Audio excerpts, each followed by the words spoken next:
오늘 말씀부터는 이제 데살로니가 어린 성도들에게 바울이 이제 교회에서 어떻게 신앙생활을 해야 하는지를 가르쳐 주고 있습니다. 특별히 오늘 우리가 읽은 두 절 속에는 교회에서 목회자는 어떤 역할을 하는가, 그리고 성도들은 그러한 목회자를 어떻게 대우해야 하는가. 그래서 이 목회자와 성도 간의 이런 역동적인 관계성을 이렇게 설명을 해 주고 있습니다. 아마 이런 것들을 설명해 놓은 것은 어린이 데살로니가 교회에도 말씀을 가르치는 목회자가 있었고 또 성도들이 있었어요.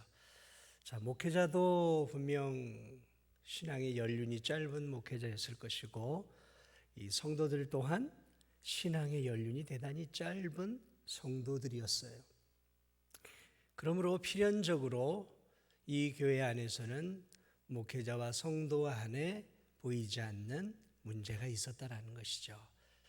사랑과 성령으로 가득한 교회여서 그런 것들을 잘 극복해 나가고 있었지만, 아무래도 지금처럼 교회론이나 목회자론이나 이런 것들이 정립된 시기가 아니었기 때문에 분명히 성도들도 목회자를 어떻게 대우해야 할지, 또 목회자는 자신이 교회 안에서 어떤 역할을 해야 하는지, 그런 것에 대해서 이 분명한 체계가 없었단 말이죠.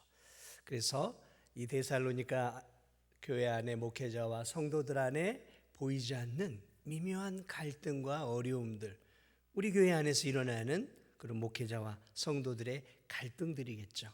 그런 것들이 이 교회 안에는 더 많이 일어났다라는 것이죠. 어린 교회였으니까.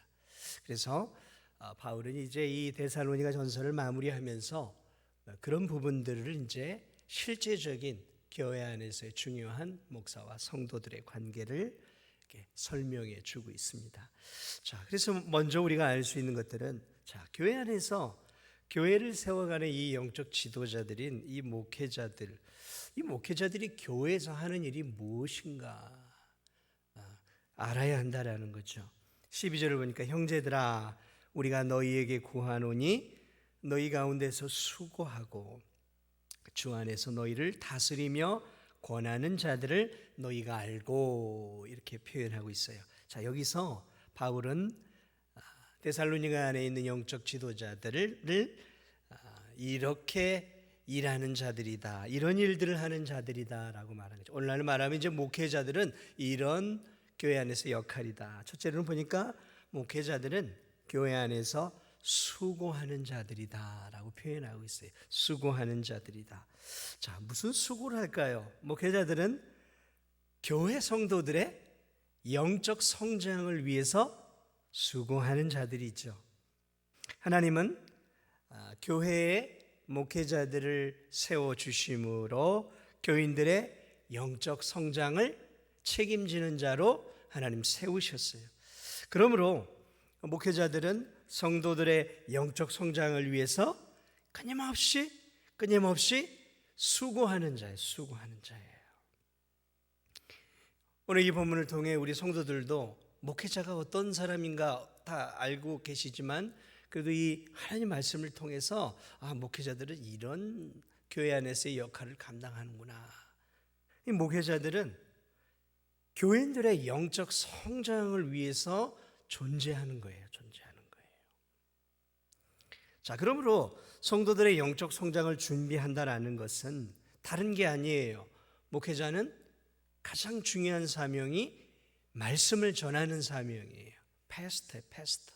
말씀을 전함으로 이렇게 성도들에게 영적인 꼴을 끊임없이 제공함으로 성도들이 그 영적인 꼴을 통해서 믿음이 세워지고 믿음이 자라도록 하는 역할, 이게 목회자를 하나님께서 교회 안에 세워놓으신 이유라는 것이죠.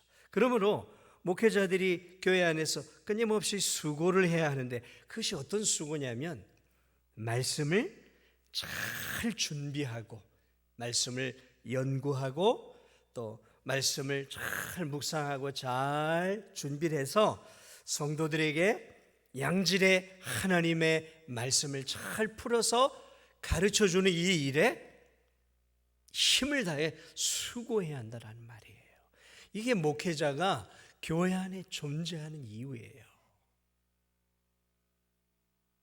여러분, 이 교회 모든 예배, 교회 모든 기도에 굉장히 중요하죠.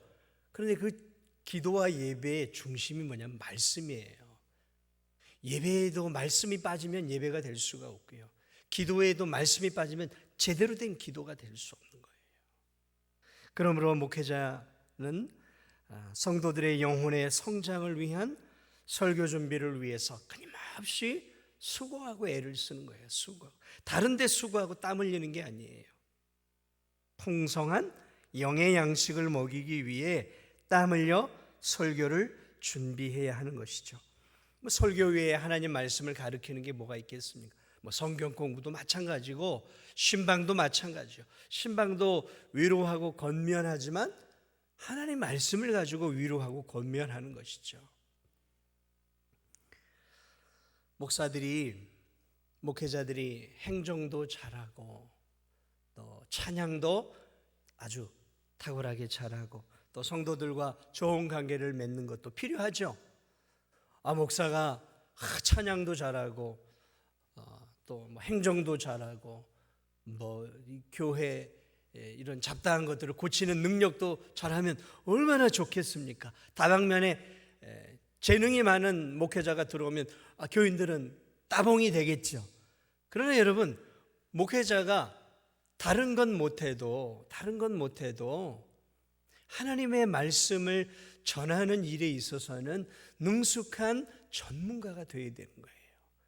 그게 안 되면 찬양 아무리 잘하고 아무리 행정을 잘하고 아무리 교회 안에 어디가 수도꼭지가 터져서 고치고 드라이브로 올라가서 다니고 집사님들, 장로님들이 해야 할 것들을 다 도맡아 잘한다 하더라도 정작 중요한 하나님의 말씀에 증거하는 일에 미숙하고 그 부분에 있어서 부족하다고 한다면 여러분, 성도들이 만족할 수 있을까요? 아니에요. 만족할 수가 없는 거죠.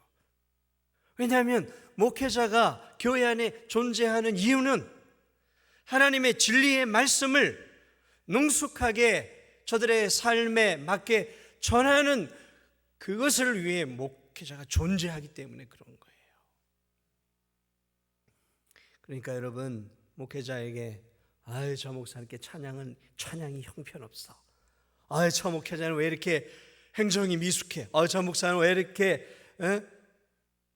교회 일 이렇게 막 하는 거에 정말 다른 교회 목사님들은 의자도 만들고 그냥 드라이버 하나 가지고도 다 하는데 우리 교회 목사님은 전등 하나도 못 갈아. 그렇게 말하시면 안 돼요. 정말 중요한 것을 할 수 있는 목사가 되도록 성도들은 그런 목사를 찾아야 되는 거예요. 목회자의 사명은 말씀으로 성도들의 영혼의 성장을 일구어내는 목회자가 되어야 되는 거예요. 그게 목사가 존재하는 이유예요. 성도들이 푸른 꼴 하나님의 말씀으로 이렇게 영적으로 살이 쪄가는 것, 하나님의 말씀으로 성숙해 가는 것, 그게 목회자가 해야 할 가장 중요한 일이라는 거죠. 그러므로 여기서 이 목회자가 해야 하는 가장 중요한 일들은 말씀 준비와 가르침에 수고해야 하는 거죠. 그게 목회자예요. 또 하나는 목회자들은 교회 안에서 성도들을 말씀으로 다스리는 자예요. 다스리는 자예요. 너희 가운데서 수고하고 그 다음에 주 안에서 너희를 다스리며. 여러분, 목회자는 교회 영적 지도자입니다. 영적 지도자예요.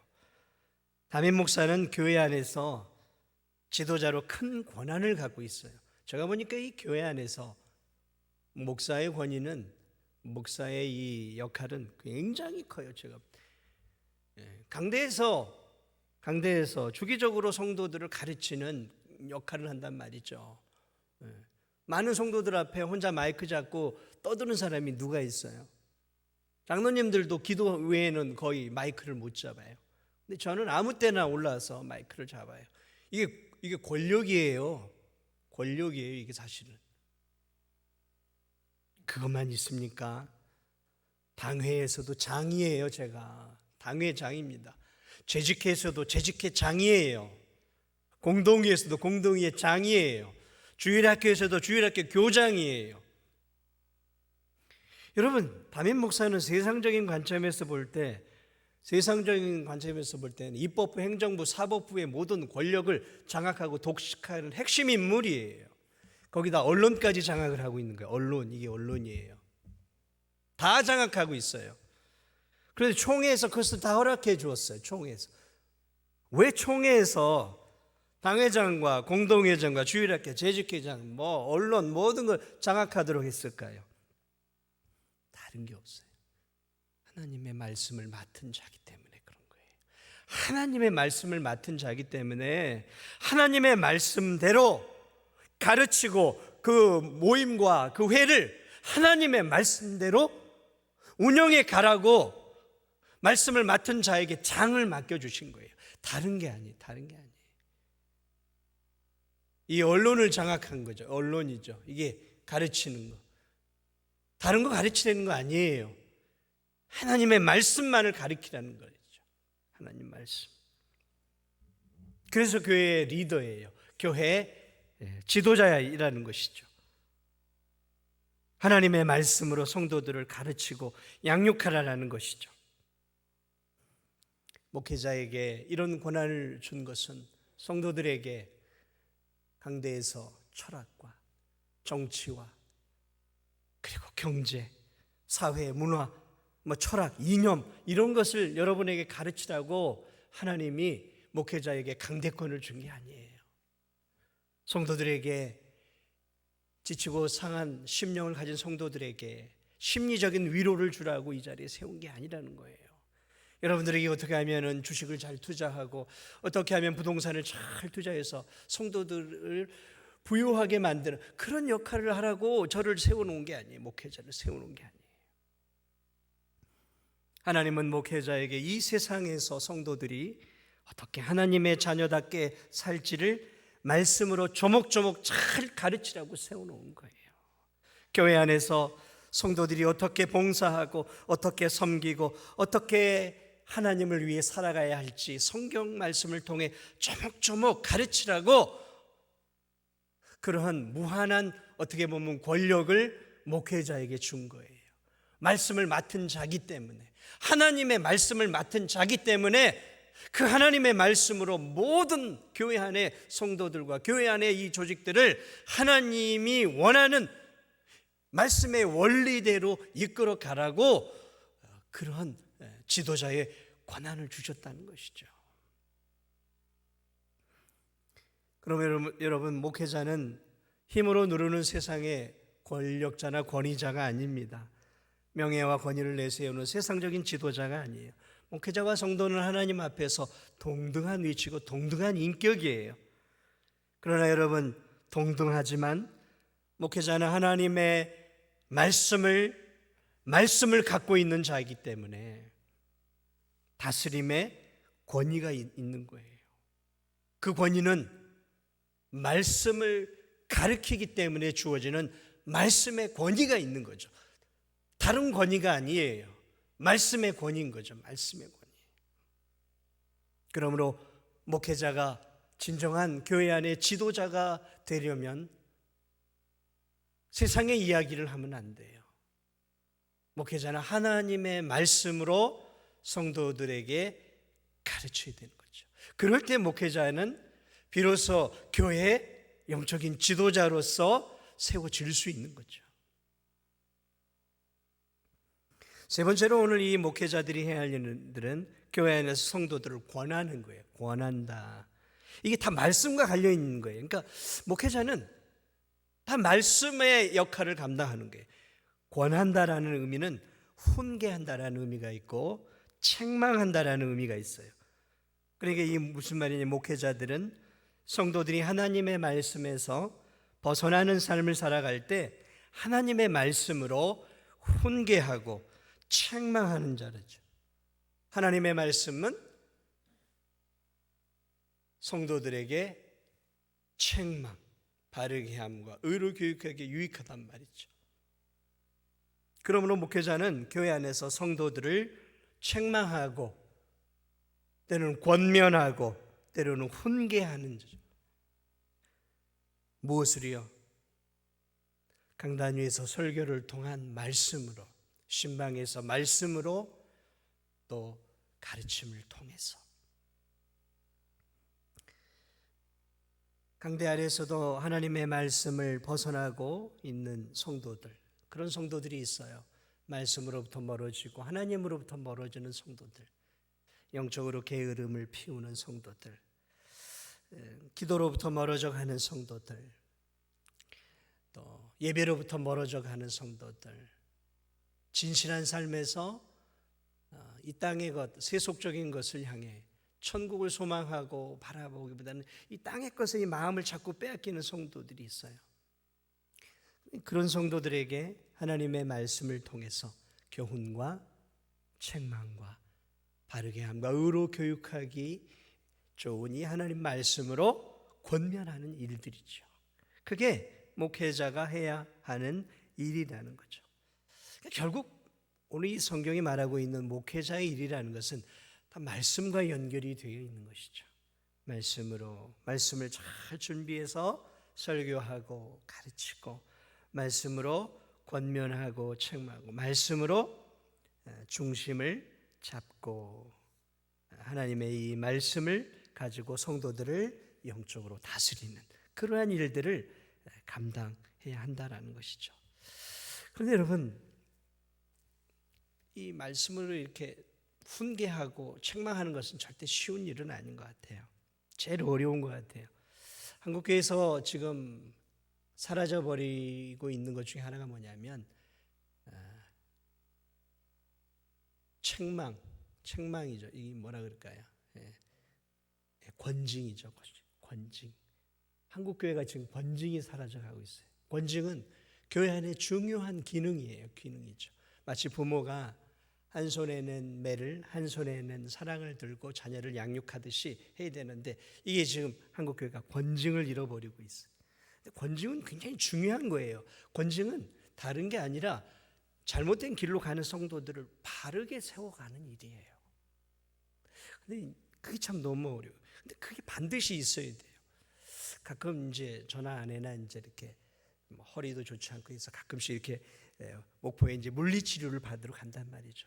그러면 물리치료가 사람들이 이렇게 이제 눕혀놓고 이렇게 하는 일들이 뭐냐면, 이게 이제 삐딱하거나 또 이렇게 이제 어긋난 부분들을 다시 이렇게 교정해 주는 거죠. 교정이죠.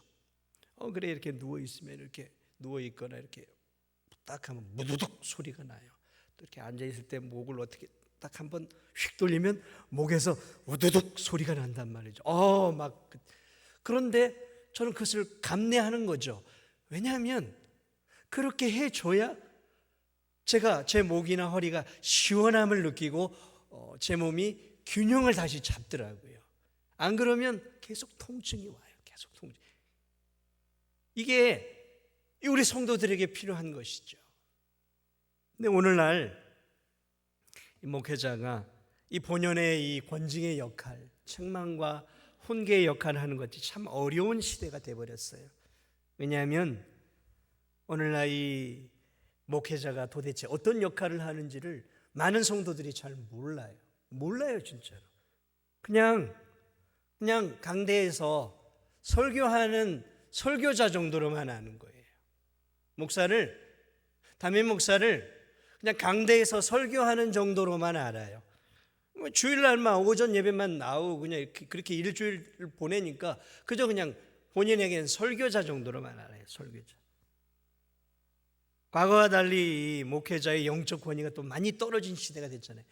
목회자의 권위만이 아니라 모든 권위들이 다 떨어졌어요. 대통령의 권위, 부모의 권위, 교사의 권위, 이런 이 상사의 권위들이 요즘은 다 땅에 떨어졌어요. 권위를 좀 주장하려고 하면 저 권위주의자라고 얘기를 하고, 좀 권위 있게 좀 뭐 하려고 그러면 뭐 요즘 뭐 저 뭐라 그래요, 좀 그런 고리타분한 그런 사람으로 이렇게 치부를 해버린단 말이죠.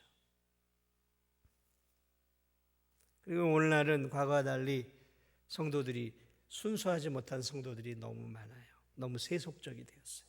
너무 세속적이 되었어요. 가난한 시절에는 성도들이 참 단순하고 순수했어요. 정말 순수하고 단순했어요. 근데 지금은 안 그래요. 이제 먹고 살만하고, 지금은 갖출 거 갖추고, 이제 이렇게 교육도 받을 만큼 받다 보니까 성도들이 어떤 측면으로는 좀 영악해졌어요. 굉장히 이기적이 되어버렸어요.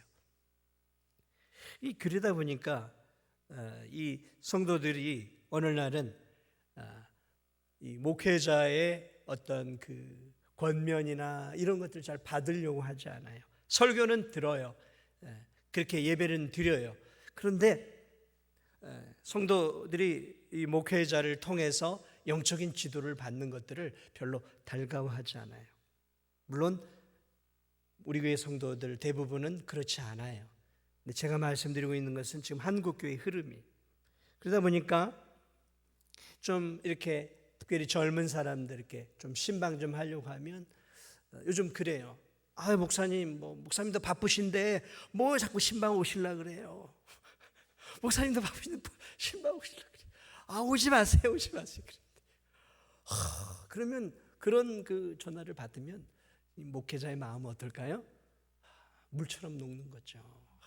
연약한 저 성도를 신방해서 세워주려고 하는데, 아, 바빠요, 목사님. 뭐 이렇게, 왜 이렇게 내 삶에 자꾸 관여하시려 그래요. 그냥 목사님은 그냥 강대 위에서만 그냥 진리의 말씀 전하고, 평상시에는 좀 건드리지 마세요. 그냥 저는 제 삶 알아서, 제 신앙생활 제가 알아서 케어할 테니까, 목사님은 알아서 목사님 그 할 일 하세요. 이런 이제 이 풍조 사조가 이 교회 안에서 이렇게 이제 스물스물 이게 개인주의가 되어버렸어요. 개인주의.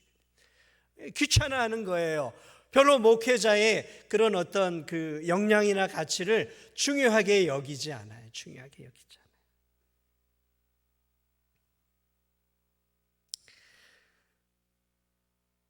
않아요. 그런 시대에 오늘 살아가고 있는 것이죠.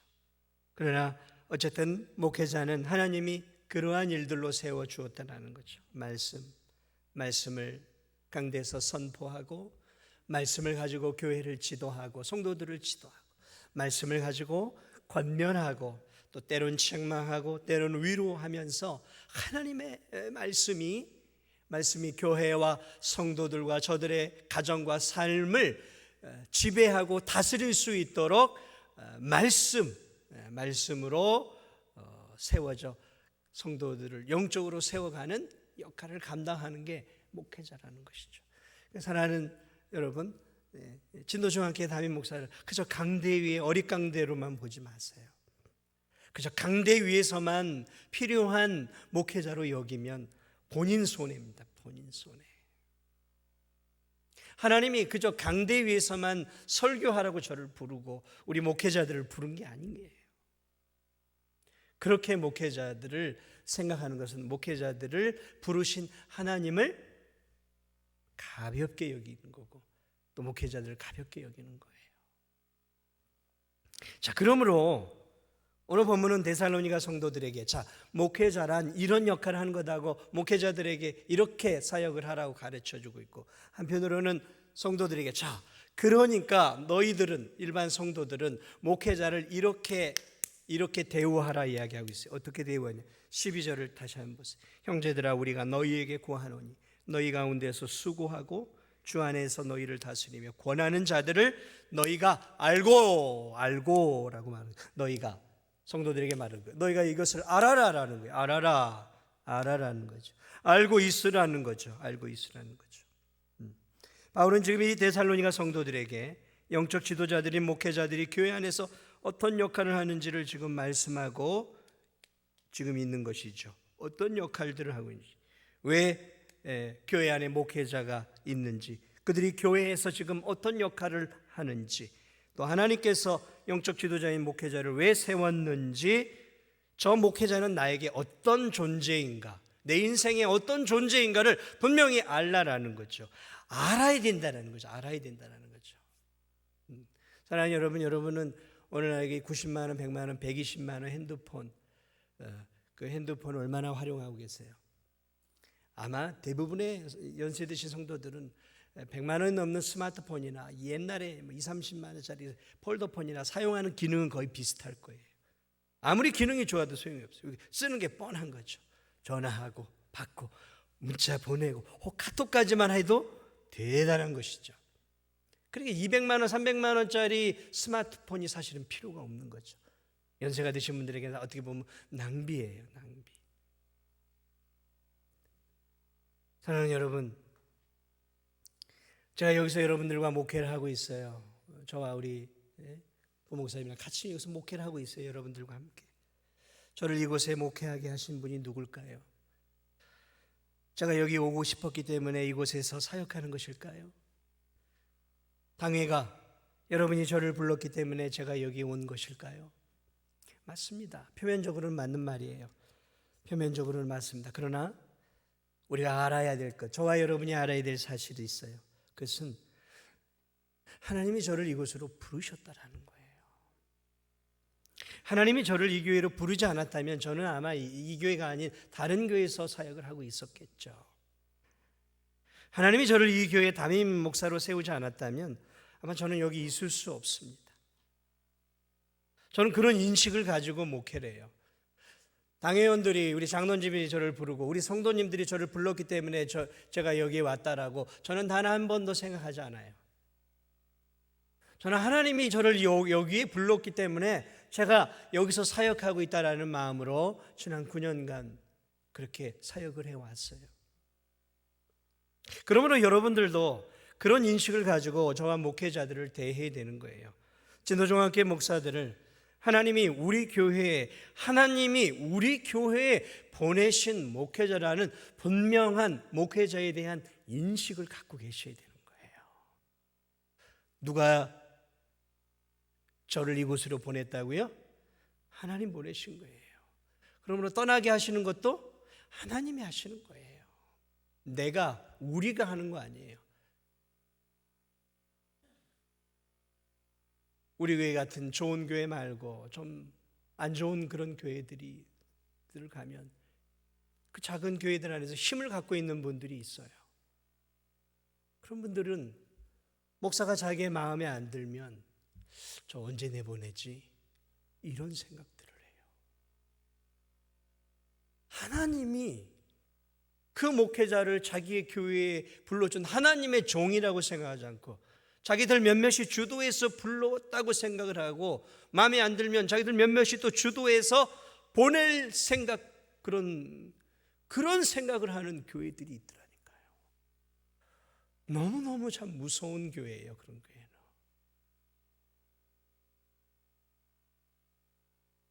사랑하는 여러분, 제가 이곳에 온 것은 단연코 하나님이 저를 이곳으로 보내신 거예요. 저는 그렇게 사역을 해왔고 여러분도 저를, 우리 교역자들을 그런 눈으로 봐야 되는 거예요. 하나님이 이 교회와 나의 영혼의 성장을 위해 저 목회자들을 이곳에 보내셨구나라는 그런 마음을 갖고 계셔야 돼요. 그런 마음이 있을 때 비로소 목회자다운 역량을 발휘할 수 있고 목회자들을 통해 여러분이 하나님을 통해서 하나님이 목회자들을 통해 주고자 하시는 것을 받을 수가 있는 거예요.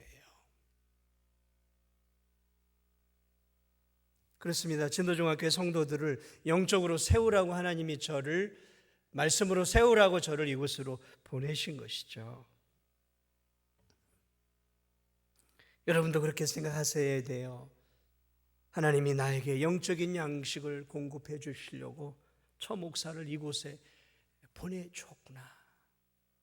하나님이 나의 영적 생활을 돕고 나의 부족한 영적 생활을 세우라고, 때로 내가 잘못된 신앙의 길로 갈 때 말씀으로 나를 지도하고 책망하고 훈계하라고 하나님이 저 목사를 나에게 영적인 지도자로 보내주셨구나. 그런 마음으로 저를 목회자들을 바라본다고 하면 그분은 분명하게 놀랍게 그 믿음이 성장할 거예요. 목사가 나에게 말씀으로 이렇게 살라고 쓴소리를 하더라도 그래, 하나님께서 저 목회자를 통해 내 삶을 돌이키라고 말씀하고 계시는구나. 쓴소리로 말씀이 들릴 때에도 아멘 받고 하나님 나에게 격려의 말씀을 주시는구나. 아멘 하면서 목회자를 통해 나오는 말씀이 어떤 말씀이든 그것이 하나님께서 오늘 나에게 주시는 말씀이구나. 그런 마음으로 아멘 아멘 하고 받을 때 사랑하는 여러분, 어떻게 그 영혼이 믿음이 성장하지 않을 수 있겠습니까? 목회자의 설교를 자꾸 인간적인 설교로 듣지 마세요. 인간적인 설교로 듣지 마세요. 뭔가를 책망하는 설교가 들리면 오늘은 나들이라고 하는 소리구나. 그래서 아니 제가 목회자들이 누구를 겨냥하는 설교를 왜 하냔 말이죠. 5명, 10명 모이는 교회입니까 우리 교회가? 나들이로 가는 소리구만. 내가 들을 줄 알아? 그런 마음을 가지면 여러분 그 성도가 말씀을 통해 성장할 수 있겠습니까?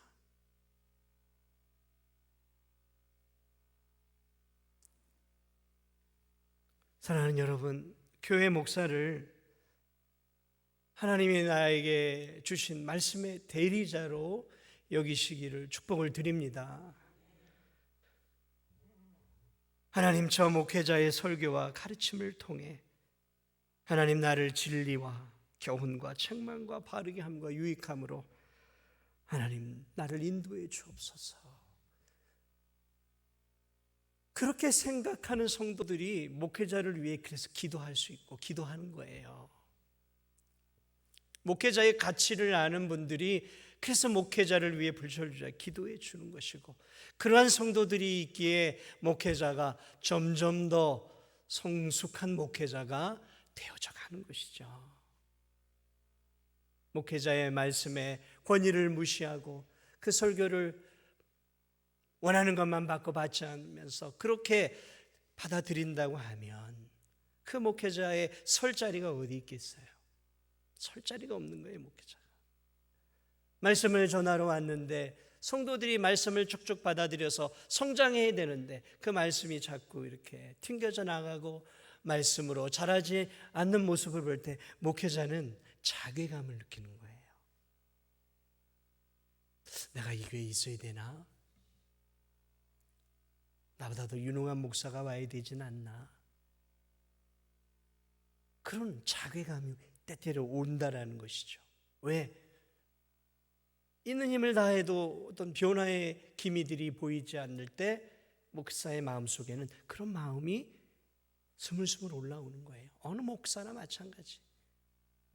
성도들이 괴롭혀서 힘든 게 아니라 5년, 10년을 전에도 말씀 안에서 이렇게 변화가 없는 여전히 그 모습 그대로를 다 유지하고 있는, 나는 한 발도 앞으로 안 갈 거야, 난 이 모습 이대로 평생 내가 살다가 죽을 거야, 이런 모습으로 설교를 듣고 이런 모습으로 신앙생활하는 성도들 앞에 설교를 하는 것은 마치 바위에다 설교하는 것 같은 거죠.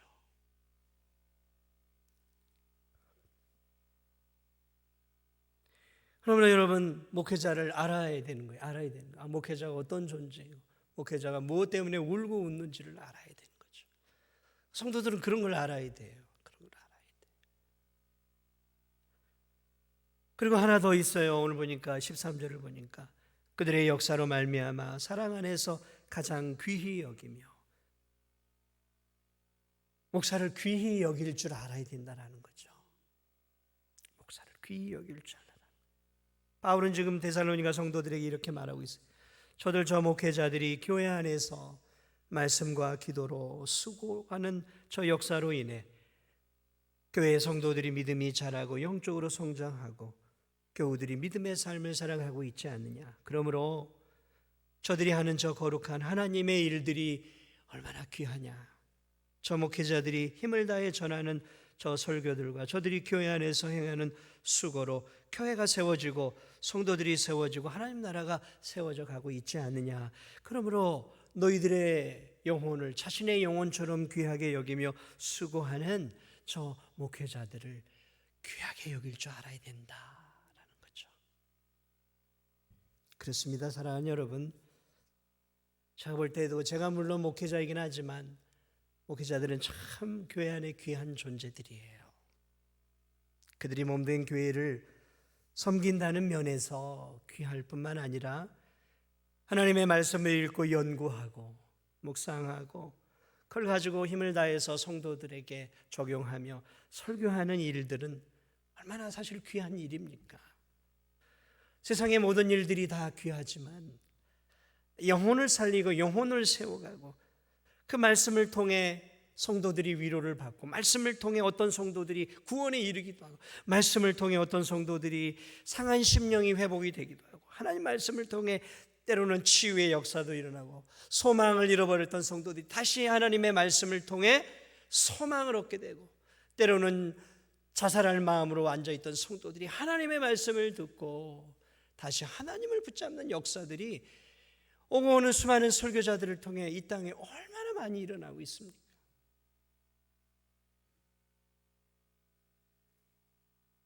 그러므로 목회자들은 성도들의 귀히 여김을 받기에 제가 볼 때도 합당한 존재예요. 합당한 존재. 목사들이 흠이 없어서가 아니에요. 제가 볼 때 목사들도 흠이 많고 저도 많아요. 목사가 성인이라 존귀히 여기는 게 아니에요. 목사들도 성질이 있습니다. 목사들도 단점과 약점이 있어요. 목사들도 실수합니다. 저도 실수 많이 하고 저도 이 교회를 통해서 연약한 단점과 약점을 여러분들에게 많이 드러내었어요. 목사들도 지식의 한계가 있고 감정의 한계가 있고 의지의 한계가 있어요. 참는 것의 한계가 있어요. 그런 연약한 자예요, 목회자. 그럼에도 불구하고 목회자들을 존귀히 여길 수 있어야 된다는 거죠. 사랑하는 여러분, 목사들은 정말 불완전합니다. 혈기도 있어요. 때론 분노하기도 하고 때론 말 실수도 합니다. 어떤 성도보다는 기도를 덜 해요. 어떤 성도들보다는 성경을 덜 읽어요. 어떤 성도들보다는 영혼구원의 열정도 신적어요. 어떤 성도들보다는 세상적인 지식도 부족해요. 그럼에도 불구하고 여러분 성도들은 목회자들을 귀히 여길 줄 알아야 돼요. 귀히 여길 줄 알아야 돼요. 왜냐하면 내 영혼을 위해 기도하고 내 영혼을 위해 하나님의 말씀을 준비해서 먹여주는 영적 목회자이기 때문에 그렇습니다. 부족한 목회자지만 그가 하나님의 일을 하고 그가 성도들을 영적으로 먹이고 돌보고 세워가고 있기에 그가 하나님의 몸된 교회를 섬기고 있다는 그 측면에서 제가 볼 때 목회자는 어느 교회든 마땅히 존중받고 존귀 여김을 받아야 할 존재라고 저는 확신을 합니다. 여러분은 목회자를 어떻게 대우하고 계십니까?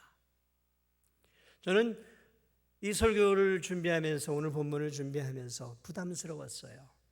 그러나 저는 이 성경을 따라 하는 것이기 때문에 부담스럽지만 저만이 아니라 오늘 이 본문을 통해서 우리 교회가 더 좋은 교회로 나아갈 수 있다면 이런 본문도 필요하겠구나. 목회자는 예수님의 사랑으로 모든 성도를 하나님의 자녀로 귀히 여겨야 하고 또 그렇게 여깁니다. 성도들도 그렇게 서로서로를 하나님의 지체로 여겨야 하고 또 성도들과 목회자들이 서로를 귀히 여겨야 되죠. 특별히 목회자를 하대하지 마십시오. 우리 교회는 그런 성도들이 없어요. 그러나 이 진도 안에 어떤 교회들의 이야기들, 주변의 이 교회 이야기들을 보면 목회자들을 좀 하대해요. 가볍게 여기더라고요. 그러나 여러분 목회자, 적어도 여러분의 담임 목사를 하대하거나 하찮게 여기지 마세요. 그 목회자가 어떤 신앙의 지식이 있든 부족하든 그것과 상관없이 내 영혼을 세우고 살리기 위해 이 자리에 서 있다면 어느 누가 내 영혼의 성장을 위해서, 세상에 어느 누가 내 영혼의 성장을 위해서 설교해 주고 기도해 주겠습니까? 그렇게 목회자를 귀하게 여겨줄 때 성도들은 복을 받는 것이고, 또 목회자 또한 그러한 사랑과 그러한 존귀 여김, 목사로서의 대우와 대접을 받을 때 얼마나 또 위로와 힘을 얻겠습니까? 그러한 성도들이 주는 그 대접과 위로와 격려를 통해 목회자들은 힘든 목회의 삶 속에서도 힘을 내어서 성도들의 영혼을 위해 마치 어머니가 힘을 다해서 아침 밥상, 점심 밥상, 저녁 밥상을 준비하듯이 목사들은 목양실에서 힘을 다해 말씀을 또 준비하고 또 준비해서 성도들에게 영혼의 양식을 먹이기 위해 더 애를 쓸 수 있는 것이죠. 그게 선순환이에요. 선순환이에요. 좋은 목사를 만들고 싶으세요? 그러면 존귀하게 대접을 해주세요. 하찮게 대접해 주시면 하찮은 설교가 나가는 거예요. 하찮은 목사가 되어져 가는 거예요.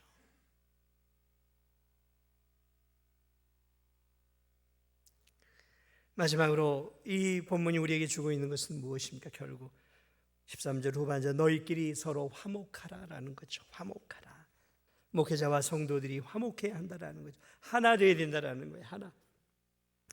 교회는 예수 그리스도를 머리로 하고 성도들은 그 몸의 지체이기 때문에 교회는 언제나 하나가 되어야 되는 거예요. 하나 된다라는 것은 화목할 때 가능한 것이죠.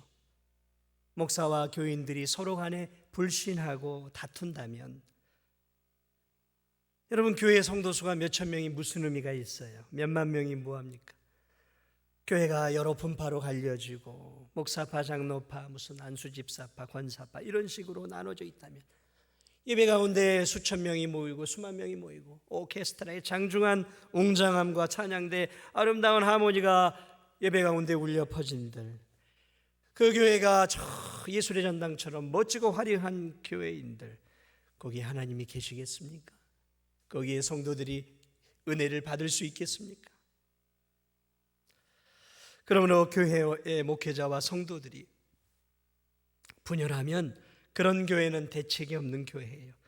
그런 교회는 머리가 밀린 삼손처럼 예배의 은혜가 사라져버리고 참된 구원의 기쁨과 말씀의 은혜가 사라져버린 교회가 되어지는 거죠. 세상 사람들을 구원시키고 변화시키는 능력 있는 교회, 성도들이 영적으로 성장하고 성숙해서 세상을 바꿔내는 능력 있는 교회가 아니라 맛을 잃어버려 세상 사람들에게 짓밟힌 소금처럼 세상 사람들의 조롱과 냉대와 비방거리가 그 교회가 되어지는 것이죠. 한국교회 대형 교회들 가운데 그런 교회들이 여러 교회가 있었어요. 얼마나 한국교회가 큰 교회들의 그런 분열로 인해서 추락했는지 몰라요.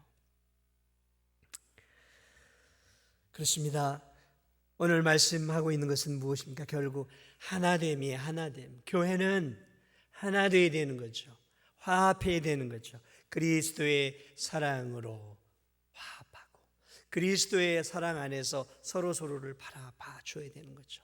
성도는 목사가 어떤 존재인지, 목사는 성도들이 어떤 존재인지 서로의 존재에 대한 의미를 분명히 알 때 서로를 세워주고 서로를 격려해 줄 수 있고, 그리고 서로를 존중해 주고 귀히 여기면서 하나 되어지고, 그 하나됨 속에 성령의 하나된 성령의 은혜가 그 교회 위에, 예배 위에, 기도 위에 부어지면서 그 교회가 하나님이 기뻐하는 아름다운 교회로 부흥하고 성장하는 것이죠. 아무쪼록 오늘 이 말씀을 통해 저는 우리 한국교회가, 그리고 오늘 예배를 드리고 있는 저와 여러분이 섬기고 있는 이 진도 중앙교회가 그런 교회가 되었으면 좋겠습니다. 그런 교회를 향해 가고 있어요. 우리 교회는 참 좋은 교회예요. 그러나 좋은 교회로 머물면 안 돼요. 더 좋은 교회로, 더 하나님이 기뻐하는 교회를 향해, 더 하나님이 기뻐하는 목회자, 더 하나님이 기뻐하는 성도들, 더 하나님이 기뻐하고 쓰시는, 그래서 하나 되어서, 우리가 하나 되어서 성령의 은혜 안에서 이 교회를 통해 신실한 하나님의 일꾼들이 세워지고, 우리를 통해 이 진도 안에 있는 많은 영혼들이 예수님을 믿고 주께로 돌아오고 영적으로 거룩하게 되어지는 그런 우리 진도 중앙교회가 되기를 예수 그리스도의 이름으로 축복을 드립니다. 우리 찬송 드리도록 하겠습니다.